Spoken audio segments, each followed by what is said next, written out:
السلام عليكم ورحمة الله وبركاته. معكم حمادة.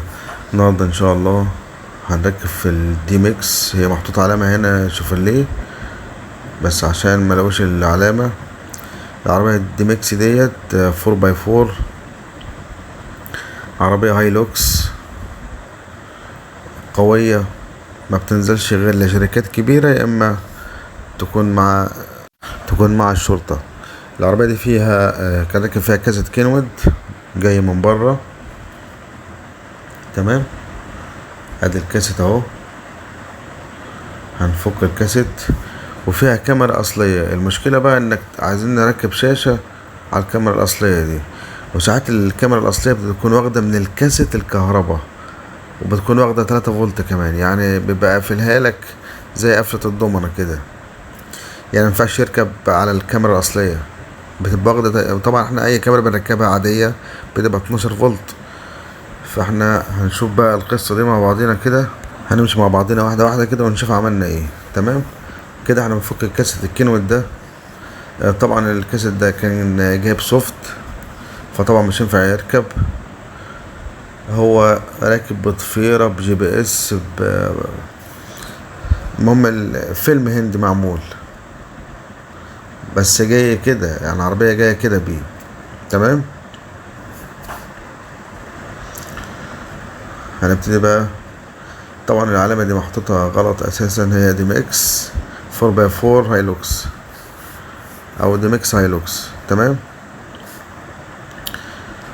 ادي الكاسيت اهو، فكينا كل حاجة منه حتى الوصلات بتاعة الفلاشة والاي او اكس. هو الكاسيت ده راكب، يعني اساسا راكب في بلده راكب، بس طبعا هم عندهم امكانيات الفيش طبعا والكمبصات ديت بكل سهولة، لكن احنا عندنا الموضوع ده صعب شوية. خدت انا طبعا الفيش. العربية دي تعبتني خالص، لان طبعا زي ما تقول فيها كاميرا خلفية وفيها مالتي كمان، وفيها فلاشة تحت في التابلو، وفيها اي او اكس في التابلو. كل ده بفضل الله هنشغله ان شاء الله النهاردة. كاميرا اصلية ومالتي وفلاشة اصلية في التابلو. تمام، واي او اكس اصلي في التابلو، زائد البلوتوث طبعا بتاعت الكاسيت. احنا هنركب اهو الكاسيت اهو، دبل بيز 3008. يعني كمان مش اندرويد كمان، يعني الاندرويد بيبقى فيه كمبص يسهل علينا الكلام شوية، لكن ده بقى هي بقى الخبرة هنا. خبرة هنا، الشطارة بقى وانت بتركب الكلام ده يركب ازاي. عندك بتاع 30 فيشة، ودور بقى على اللي يركب فين ويروح فين ويجي منين اهو. وفيها مالتي، كل ده لازم صاحب العربية شرط عليا ان لازم اشغل له كل حاجة. بس والحمد لله ربنا يسهل كده، وهنشوف مع بعضنا شغلنا بقى ازاي الكلام ده. تمام، عندك دي فيشة الاريال. طبعا الفردة الزرقاء دي لازم يوصل لها كهرباء باور انتن عشان الراديو يشتغل. يعني حتى لو وصلت الجاك بتاع الراديو مش هيشتغل، لازم توصل له كهرباء 12 فولت. وصلت الكاميرا اهي الاصلية. نبص بقى على مكتوب عليها هي اهي دي ميكس 4x4 اهي دي ميكس، لكن العلامة محطوطة على طارة الدركسيون دي علامة غلط. تمام، وفين بقى الكاميرا؟ الكاميرا هنا في المقبض بتاع الباب، هوريها لكم دلوقتي. هو دي العلامة بتاع العربية دي ميكس، وادي الكاميرا. شايفين فين؟ اهي الكاميرا اهي. بركب بقى الكاميرا على الكاسيت اللي احنا هنركبه ده. الموضوع ده مش سهل يا جماعة اهو. مكتوب عليها 4x4، عربية قوية. العربية دي مش بتبقى غير مع الشرطة يا اما شركة كبيرة، غير كده ما مش بتترخص نهائي في مصر. تمام، احنا كده هنبتدي نظبط بقى، نركب الفيش الكهرباء والسماعات. تمام، وبعد كده بخش على الكاميرا اهو. لازم اقيس كل حاجة. معايا لمبة بيان بقيس بيها، عقبالت بقى ما طلعت الفردة بتاعت المارشاليه من الضفيرة اللي معمولة دي اهو، تدي مارشليه، لمبة البيان تنور اهي، بتنور جنبية اهي اللمبة كده. دي مع المارشليه، لان لو وصلت للكاميرا كهرباء على طول هتتحرق الكاميرا. تمام. هو اللي نفعنا كويس صح ان الكاميرا واخده 12 فولت مش واخده 3 فولت. لو 3 فولت يبقى كان لازم كان باص، غير كده مش هتتحرق الكاميرا على طول لو وصلتها. طبعا ده بالقياس بعرف كل حاجه والوصلات. كده انا فصلت اهو، فصلت الكاميرا وفصلت الكهرباء اللي جايه في الفيشه دي، وهركب سلك المارشليه اللي جاي مع الكاسيت، مع الفردة اللي جايه من ورا اهي، مع الفردة اللي رايحة للكاميرا عشان تشتغل. يبقى 3 سلكات هيوصلوا ببعض، الفردة اللي جايه من ورا والفردة اللي رايحة للكاميرا عشان تشتغل كهرباء، والفردة اللي طالعة من الكاسيت بتاخد كهرباء عشان يقلب يجيب كاميرا. ادي الكاميرا هي الاصلية اشتغلت اهي. دي بقى خدت لها بتاع ساعة بالظبط عشان اعرف الحاجة دي واصلة ازاي ورايحة فين وجاية منين، لان لو مركزتش ممكن تحرق الكاسيت وتحرق الكاميرا وتبوظ الدنيا.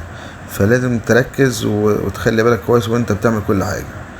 خد وقتك براحتك، بس اهم حاجة توصل صح. تمام.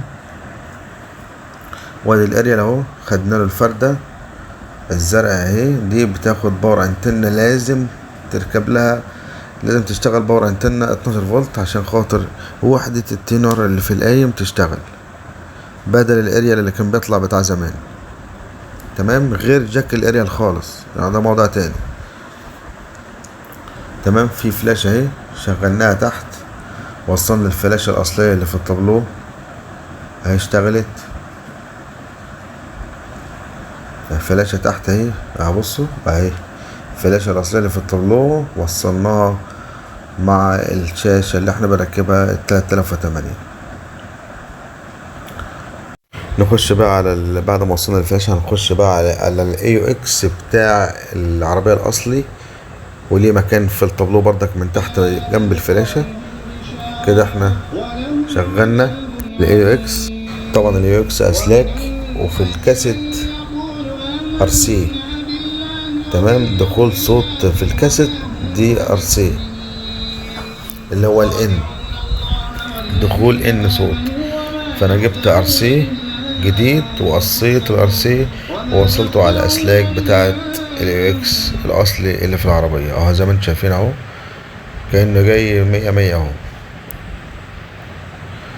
ركبناه تمام على الكاسيت وشغال. نجرب بقى الملط اهو بعد ما وصلناه برضو، وادي الملط اهو وصلناه. نبتدي بقى نركب الفبر. يبقى احنا وصلنا كل حاجة، اي يو اكس اصلي، فلاشة اصلية في الطابلو اهو من تحت، والمالتي والكاميرا الاصلية. العربية دي خدت مني 3 ساعات شغل، بس الحمد لله عملناها صح الحمد لله. تمام. كده احنا بنركب الفبر بتاع العربية بقى، ونجمع الفبر بتاع الطابلو عشان نركب الشاشة بعد كده. دي لوحة التكييف ركبناها مكانها، والجناب اهو ركبه، والفيش جمعناها كلها ولفيناها حلو كويس عشان مفيش حاجة تفك بعد كده، وكل الوصلات اتقفلت. حتى الشكرتون او اللزق احنا نقول عليه هنا الشكرتون. تمام. لازم يجيبوا لزق معين عشان خاطر يبقى المادة اللي فيه تلزق ما تسحش مع الحرارة. كده احنا بنركب الفيشة، يعني حتى اللزق بركز فيه. تمام. كده الفيشة اهي، بنركب فيشة كهرباء والصوت والمالت والفلاشة ووصلات الاي يو اكس ووصلة الكاميرا. كده دي وصلة الكاميرا، وادي كابل الاي اكس اهو الاصلي اللي في العربية بنركبه على الكاسيت بتاعنا اللي هو 3008. انا بوريكم بقى الكاسيت اهو، كاسيت عادي مش اندرويد، والحمد لله كل حاجة فيه شغالة تمام. وركبنا الانتظار، وادي الكاسيت بيركب اهو، بيركب مكانه. في بقى هنا شفة لازم تفك الوش بتاع التكييف سنة، تركب فوق الاول، بعد كده تركب ايه التكييف، ترجعه مكانه تاني اهو، من فوق لتحت، من تحت ترفع لفوق سنة كده، يروح راكب مكانه، لان الطابلوه لافف. تمام كده احنا خلصنا كل حاجة الحمد لله. وصلت المارشاليه والكاميرا الأصلية ركبناها، شغلناها تمام. كله اتجرب قبل ما نقفل، لازم قبل ما تركب وتقفل لازم تجرب كل حاجة. هو كده نجرب بقى الضبط، نخش على الضبط ونغير العلامة. طبعا العلامة هي دي ميكس، للأسف الشاشة ما فيهاش دي ميكس، ما فيهاش غير الشيفرليه وسوزو او سوزوكي. طب احنا هنعمل ايه بقى؟ هنسيبها دبل بيز زي ما هي ولا نعمل علامة الشيفرليه؟ هنعمل علامة الشيفرليه لان هي العطارة معمولة علامة الشيفرليه، فاحنا هنعمل علامة الشيفرليه وخلاص بقى، عشان تبقى معقولة ماشية مع الطارة يعني، اشيك يعني، هي بتبقى منظرها اشيك. تفتح الشاشة كده تلاقي علامة بنفس الطارة اللي على العربية، هي اللي في الشاشة. تمام. والباسورد بتاع الشاشة 6556. حاولنا ندور على ديمكس، للأسف ملقناش ديمكس. تمام. فاحنا هنحط علامة الشيفرليه اهي، ندوس عليها كده سيفت زي العطارة. هنرجع بره، بس هي العربية ديمكس مش شيفرليه عشان ما تتلخبطوش، هي العلامة اللي عطارة هي اللي مختلفة بس. تمام. عملنا العلامة اهي، قفلنا الكاسيت وفتحنا نتأكد منها اشتغلت معانا. وكلمة اضافي ديت اللي هي الاي اكس او اي اكس اللي بينور يطفي ده معانا، يبقى هو اللي شغال. وادي الكاميرا هي الاصلية. تمام. اهي الكاميرا الاصلية ركبناها على الشاشة 3008، ركبنا فيها العربية دي شاشة 9 بوصة بدل الكاسيت 7 بوصة الكينوود اللي كان راكب فيها اللي جاي مع العربية. كلمة اضافي اللي هي اي اكس. نبتدي بقى نجرب كده الميرور لينك من الموبايل على الشاشة اللي قدامنا دي. وميزة الدبل بيز 3008 ان الميرور لينك فيه ممكن تقلب من الشاشة مش من الموبايل بس. وده البرنامج اللي قلت لكم عليه قبل كده، الاوتو لينك. كل ما يديك امر تقول له موافق موافق، خلاص كده هيشتغل على طول اهو مفيش اي مشاكل. تنزل الاوتو لينك هيشتغل معاك. والميزة بس اللي في الدبل بيز ان ممكن تقلب من الشاشة، لكن معظم الميرور لينك حتى في الاندرويد معظم الميرور لينك بتقلب من الموبايل. تمام اهو. شغل اي فيديو، تقلب الصورة تخلي التدوير التلقائي ده شغال، الصورة تعرض معاك. وده الموبايل الايفون، احنا جربنا الاندرويد وبنجرب الايفون. هنا بقى في الايفون مش هيشتغل، هو كان هيشتغل بس ما قدرش يشتغل. ليه بقى؟ لازم يكون الكابل اصلي، الكابل اللي بتستخدمه لازم يكون اصلي، بيقرا داتا وبيقرا شحن، لازم يكون بيقرا داتا وشحن. لكن في كابلات بتقرا شحن بس. تمام. وهتشغل كار بلاي في الايفون هيشتغل معاك. وبكده نكون وصلنا لنهاية الفيديو، ونشوفكم ان شاء الله في عربية جديدة مع فيديو جديد.